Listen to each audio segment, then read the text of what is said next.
Have you ever heard the phrase, you are your own worst enemy? I know. I really think that this expression is a truism, and I think you probably realize it too as you begin to work on yourself and think about the things in your life and even your inner life that need transformation. I think in general, people too easily defeat themselves. So when we think about what happens when we defeat ourselves, eventually we begin to learn that we are defeating our opportunities for transformation. So how do we do this? We tell ourselves that we are not worthy. No, I'm not good enough. I'm not smart enough. I'm not pretty enough. I'm not intelligent enough, and so forth. This kind of thinking leads or negates any sense of self. I think sometimes people have a personality that is so attuned to that mechanism of I am not good enough, that they try to make everyone in their environment not good enough. These are the people that thrive on suing others, on pointing out to others you're not good enough, you're not intelligent enough. And in that way, they are truly negating their greater self. If that type of personality is focused on the destruction of others, imagine what it is like to live in an environment like that, self-destructive environment. And imagine what it does to the people around and about them. Then imagine when a beacon of light comes into that person's environment. A beacon of light meaning someone who is intelligent, who is beautiful, who is thoughtful, who practices harmlessness, who practices in the most sincerest form love. How will that affect the one who is self-defeating, the one who is trying to destroy those in their environment? There will be an explosion, a major reaction. So it's important when you enter into an environment like that, that you don't fall into the attitude, that you don't fall into an attitude where you lose your ability to recognize this too is an opportunity for transformation. Imagine the great ones as they enter into our environment. Let's say our environment is the environment of a normal person. We think we're normal. We think we're positive in our thinking process. We think we're loving. And yet, go back again, imagine a master coming into your environment. What does that master bring with him or her? A beacon of light that is so powerful we can't even look at that light.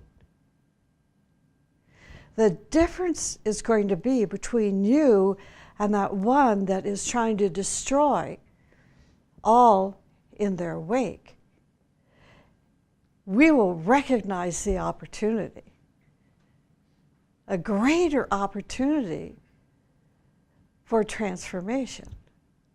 Now, the next step is, well, if you only live one life, who cares? How many people in the world today think you only live one life? Gazillions. You can fill in the zeros. All right. When you become experientially aware of reincarnation, then you're going to wish that that master is going to come into your environment, or wish that an initiate or a senior disciple is going to come into your environment to reflect your future, to reflect your possibilities, so that with your next lifetime, your next incarnation, you're going to start out with a more enlightened consciousness, because you have evolved from this life into the next, into the next. We don't want to come back into incarnation as the same, quoting Torkham's, one of his favorite words, we don't want to come back into this life as another cabbage head.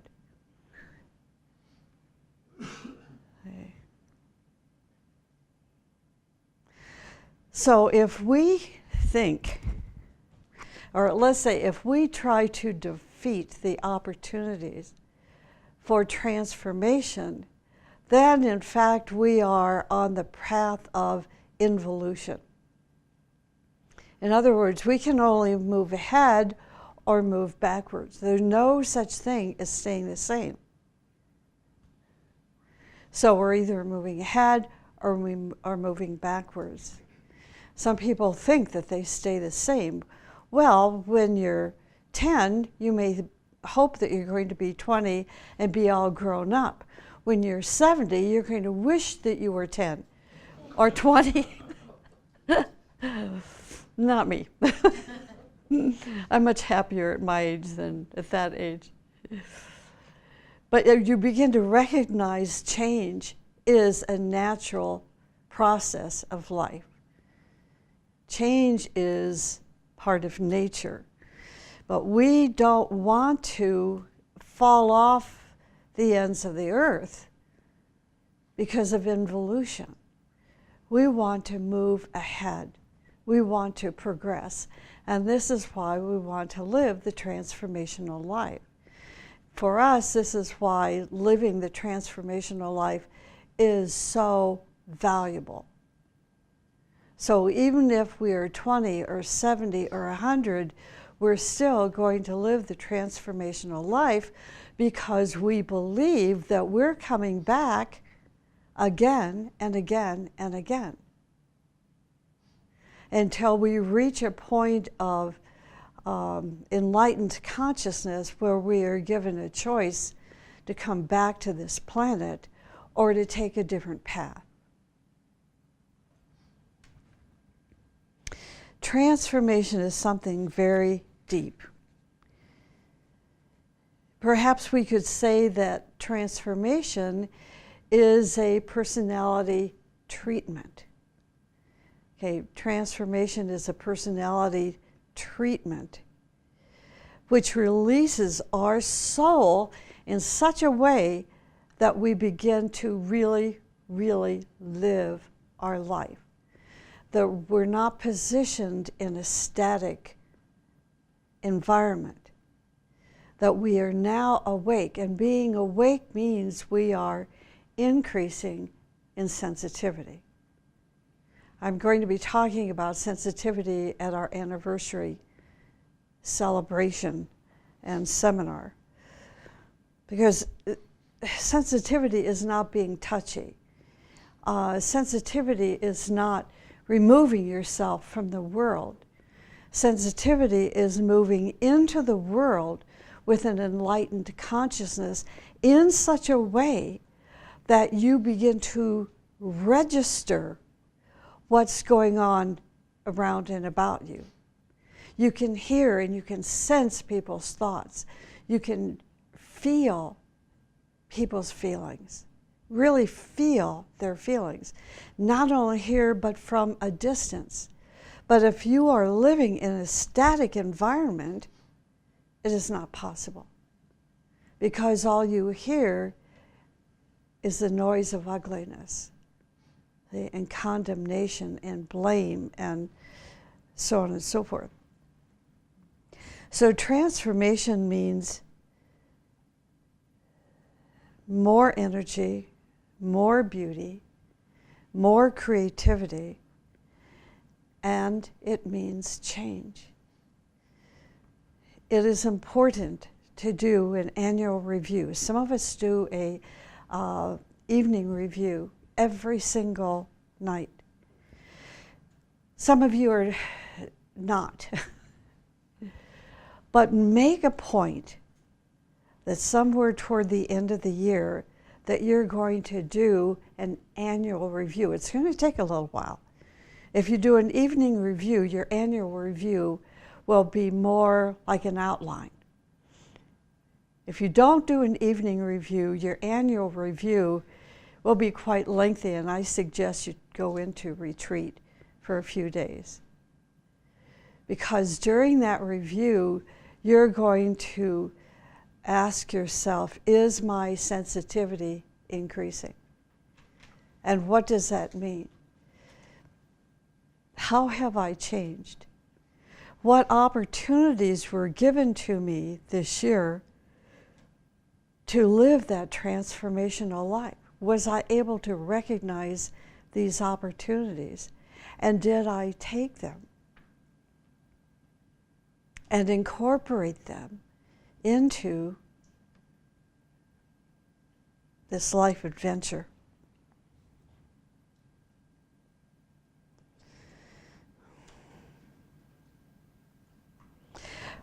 So transformation is a process in which we are going to change our consciousness, and it does take work, and it takes more than reading a book.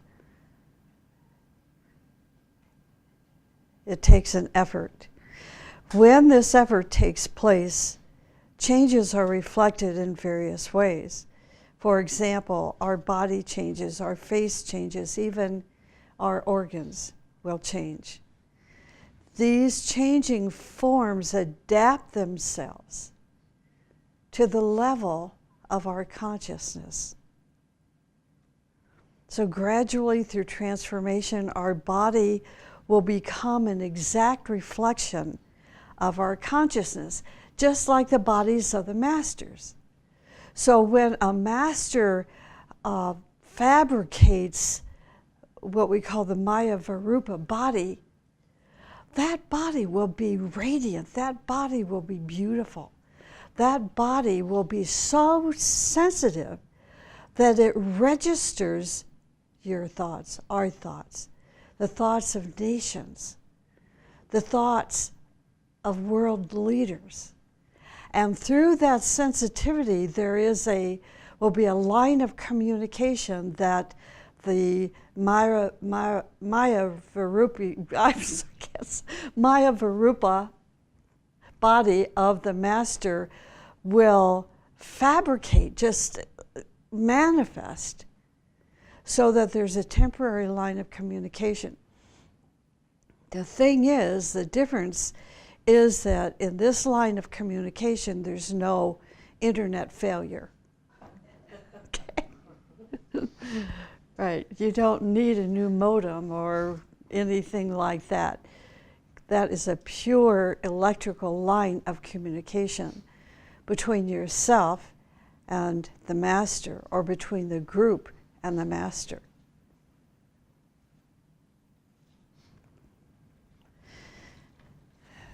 So if you think you're off the hook, that you would never have a master in his Maya Varupa body creating this electrical line of communication, don't kid yourself, because you don't know when it may happen. If you are on the path of transformation, if you are living the transformational life, and you are undergoing these different stages of initiation, that event is going to take place. It will be momentary, and chances are you will not know it. But all that the master records in that moment of communication will be stored in your replica, we're told, a replica that is made not so much of our physical body, but of our entire human constitution, and it is stored in a location the hierarchy knows about. Now, if you have transformed your bodies to the point that you have developed a certain frequency of sensitivity, you're going to know something's going on. And if that development is even greater, you will absolutely know the master is touching in with you.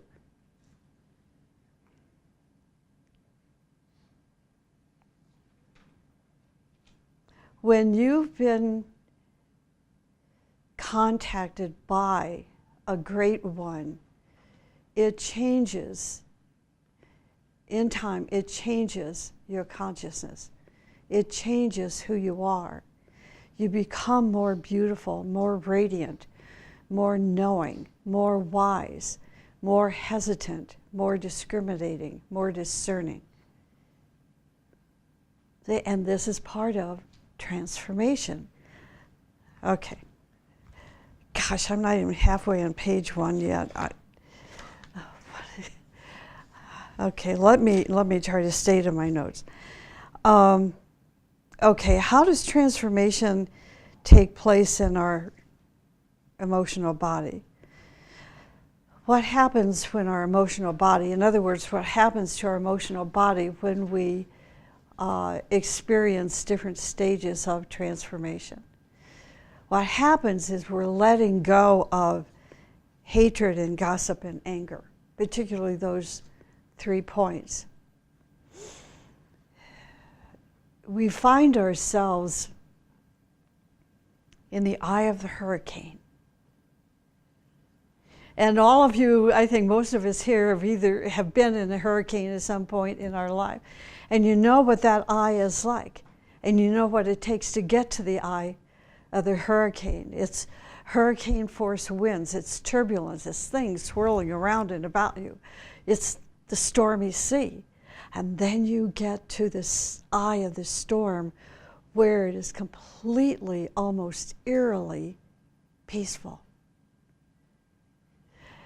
We're told that when an ocean experiences hurricane force winds, that the stirring up of the water cannot go deeper than 30 feet. And there's a phrase, we're told that, that there is a peace that passes understanding. That's where that peace is found, 30 feet deep under the surface, or in the eye of the hurricane, where we may be an environment that is battering us, that is coming after us, or that may find us in an extremely difficult situation. We may be in a situation where a loved one is passing, but we're in the eye of the storm. We're in a peace that passes understanding. That's when the emotional body has been completely transformed. Transformation on the mental plane starts when ugly thought forms that are not exactly in accord with our highest visions begin to change.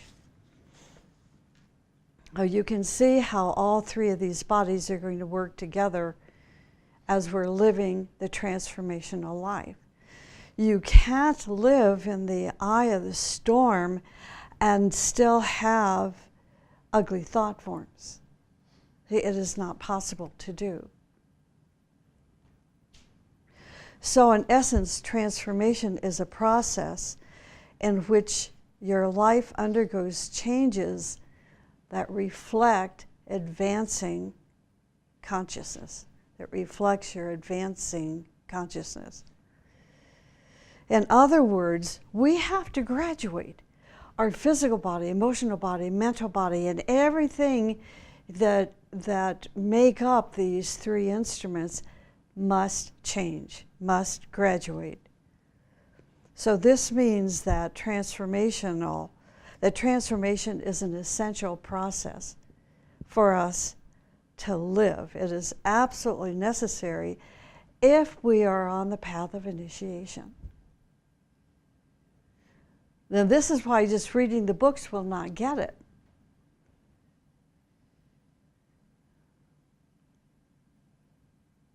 We are so smart, but we have not yet learned how to change ourselves, how to transform ourselves. Even though we are smart, our elementals are still controlling our forms. And we learned this last Sunday, how that happens. So for example, vanity. We have vanity. Vanity is a vice. It is an enemy to our transformation. We read, I have a strange interest in psychology, always have since I was in junior high. And so I've studied a lot about psychology and mental illness and disease. And I believe these are the result of the elementals that I talked about last Sunday. That we put ourselves in these situations. When I was thinking, and Helena Rourke, and one of her letters mentions that the scourge, that's an Iowa pronunciation of S-C-O-U-R-G-E, because we can spell from Iowa, okay. That it is the scourge of the disciple is domineeringness. And then Torkim says one of the last things to let go of is jealousy. So we have jealousy and we have a domineering personality. Where do you find this in the psychology of a human being? You find it in vanity. Where do you find narcissism? You find it in egotism.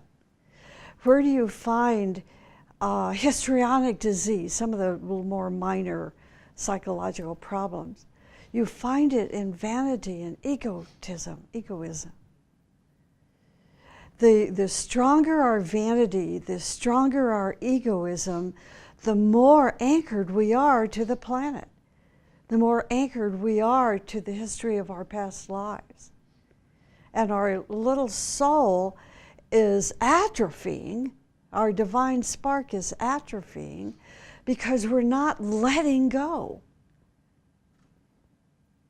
In joy, we let go. Living the transformational life, we let go of the past. And in letting go, through these opportunities that come to us to let go of all these psychological illnesses, we undergo transformation. Ego is an enemy. With ego, we really think we are something. We really think we've accomplished an incredible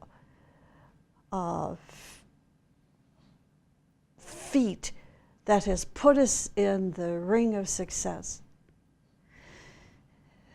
When I was a child, I was taken to concerts of violinists that were so incredibly, outrageously talented that there is no way vanity could have set in even with practicing 4 and 5 hours a day on the violin and piano, because these great ones show us our potential and inspire us to try to become these things. Once you become a Heifetz or a Milstein or a Rubinstein or a Mozart or a whomever, once you become one of these great beings, there's no reason to have vanity because you are it. There's no reason to have egoism because you have earned the right to be in the ring of success. But even they know that there is more, that they can do more. Einstein knew that he had only touched the mystery of gravity, right? His EMC equals something or other. And now they're saying it was wrong. Interesting.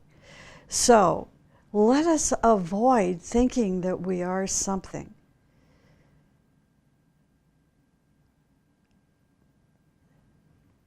And what I think it's important to emphasize here is to also respect who you are. If you don't respect who you are, then you're going to fall into that environment that I initially talked about, in the opening of the talk this morning, that you think you are worthless, and thereby trying to make everyone else around you think the same way. So we have to have respect for ourselves, but it must be in balance with what our potential is. We have a physical form, an emotional form, a mental form, and we're going to lead these 3 forms in such a way that they are no longer going to be controlled by the enemies of transformation. Christ called the enemy of transformation the larger door which leads to death. The larger door is all those influences that turn our direction toward the past, toward the involutionary path. When we recognize our uphill evolutionary struggles to life,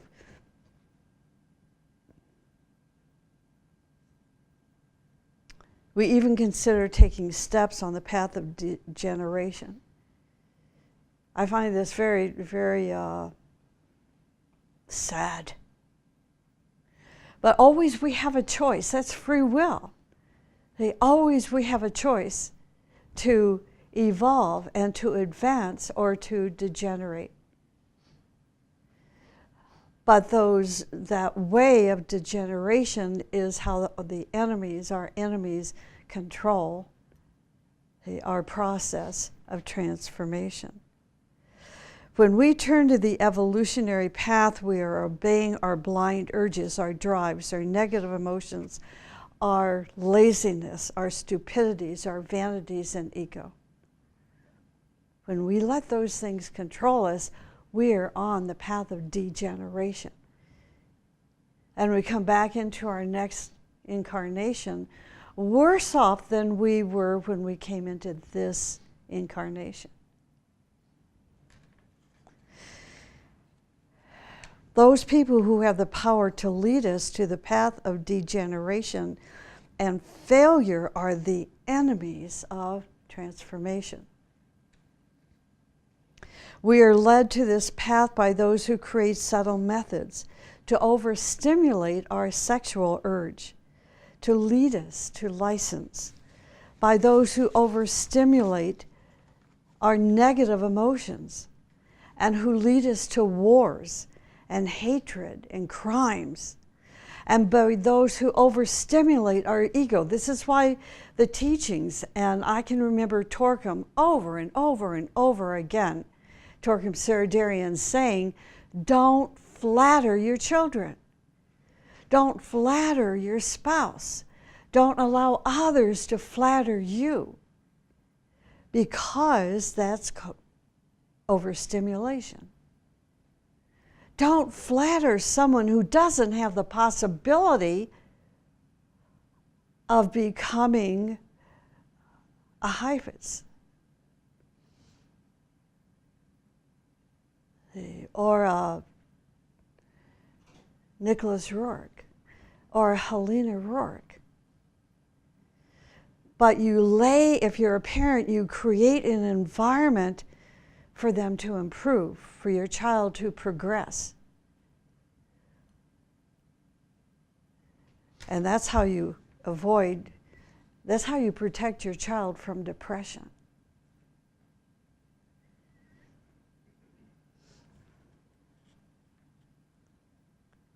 We must do our best to stay away from those who overstimulate these things in us, because it takes us to disintegration, degeneration, apathy, inertia, depression, darkness, and death. We must train ourselves as keen observers. Someone will come into your environment and show you how ugly they think you are. Attack the very belief system, attack your faith, attack your accomplishments. That, if you can observe what is going on, you will recognize this is your opportunity to live the transformational life.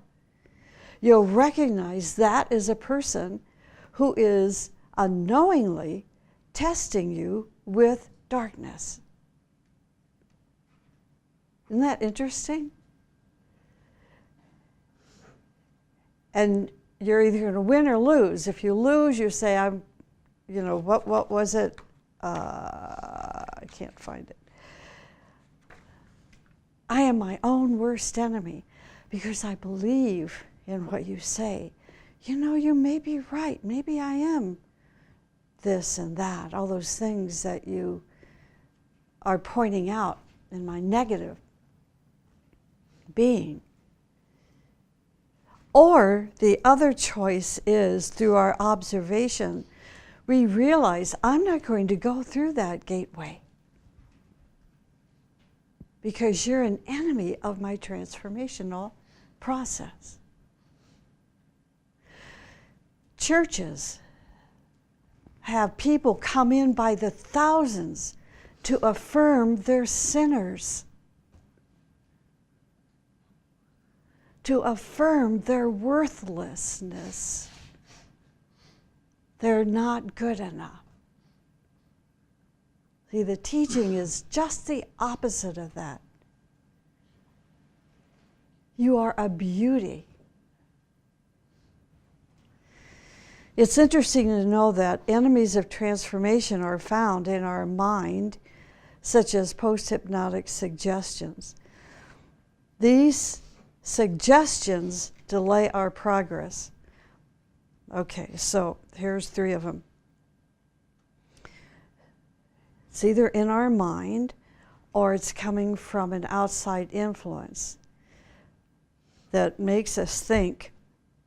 Be wary in making time for self-improvement. It doesn't put food on the table. Self-improvement, meditation. Be wary of taking any time out for meditation. See, meditation is an activity of those that are on the path of transformation. Another point to be aware of, a thought that makes us feel that we do not need any self-improvement. See, that's the narcissist, that's egotism. And number 3, influences from our mind, our thinking process, or from outside influences that cause us to withdraw from group activities and meetings which are related to our spiritual progress.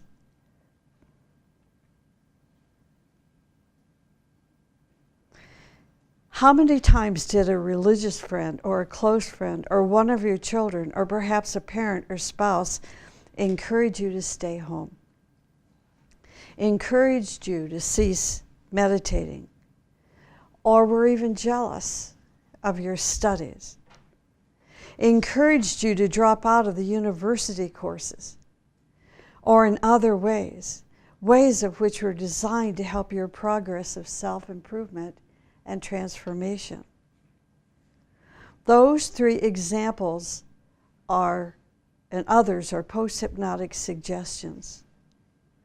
And there is a fourth one, which is think about the uselessness of any effort for transformation. When you believe in reincarnation, you're not going to think that way. Now, there are elemental resistances that urge us not to worry about transformation, convincing us what? That transformation attracts attacks. 2, most people are average. Why bother to be better than they are? Believe it or not, there are many thousands of people who think to be average is life. To be average is life. And they want to keep you average. Of course, they're above average. If they keep us average, and what does it mean to be average? Average means, to me, that I'm lesser than anybody else. Everybody else is above me. That's what it means to be average. I know that sounds contradictory, but think about it. If you're broke, you're average. If you live in a creepy neighborhood, you're average. And look at all the average people in the world. It's good to be average. If you're above average, you're going to be attacked. See, that's the idea. It's kind of complex, and I'm not explaining it very well, but the point is, people try to convince us that most people are average, so why try to be anything different? If you are going to be above average, then you're going to come under attack. And the other is, it is really too hard. It is really too hard. And it will change my present circumstances in life. I want to stay the same, and in that way, not cause any upsets in my life.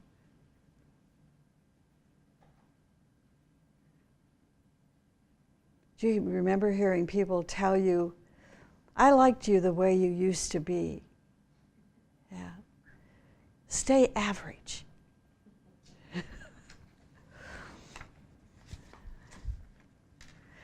And then there are 5 other hindrances or enemies to our transformation: irritation, hatred, fault-finding habits, ingratitude, and worry.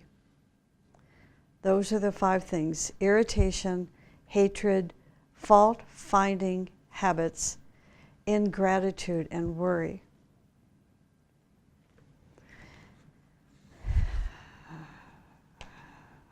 Okay, let me end with this. Transformation needs focus. Transformation needs concentration. For example, we must have specific times for concentration on the path of transformation. This means that we need to engage in a specific activity that is going to lead us to transformation. For example, let's take this list of 5, the list of hindrances. The first on the list is irritation. Okay, so you're going to spend some time, some concentrated time, to ask yourself, to make a list, what causes irritation in me, and what can I do to eliminate these causes? What can I do to eliminate these causes of irritation? So now we're going to concentrate. We're going to let those things go or eliminate them, completely eliminate those causes out of our life.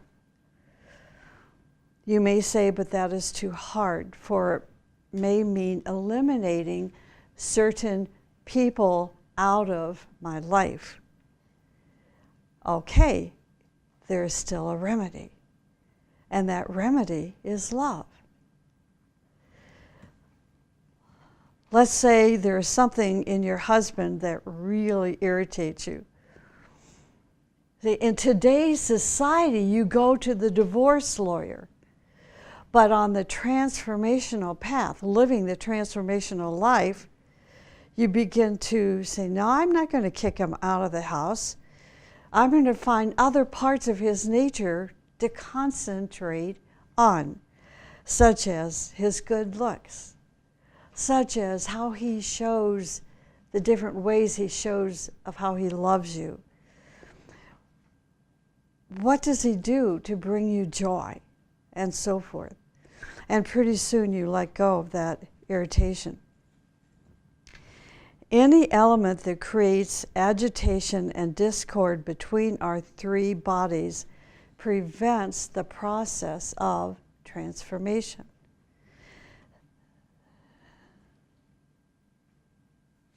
I think I'll end here.